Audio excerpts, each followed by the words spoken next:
तो आज आम बाहरीचु मोर जीएफ घर गाँ के काजे कि गाँव गोटे भिया अच्छे तो जीएफ काजे चॉकलेट तो नहीं देवा पड़वा ना खोप काली खावा पड़वा। तो गाइज पहुँची गलु न और बास सार टिके अच्छे पहुँची गला चेयर देले बसवा काजे बसलु टिफिन नास्ता कनु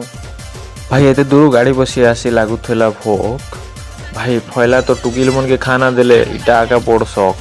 तो संध्या ने बराती आइला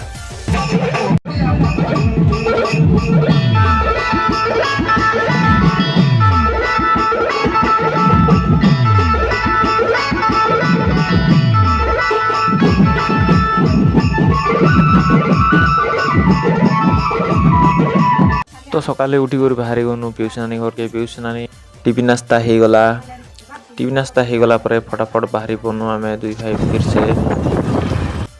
तापर पहुँची गलु आम घर के पहुँचला मन पड़ला रे भाई टाइम तो अच्छे जिमा नदी के टिके नदी के पलाई गलु नदी के पलाला माछ लगानु फाँसी लगानु फाँसी नहीं हेते माछ नहीं लगी। तो तापर यार गोटे जगह के लगे जो फाँसी के काढ़वा के पड़वा इे केवे नहीं आसी जे खूब डर लगुच पानी पसवा काजे बड़ भाई एका पशिक काढ़ा काढ़ु भाई कलाहांडी पिला ओडिया पिला एबे वीडियो बनाउछे प्लीज लाइक सब्सक्राइब करो हो।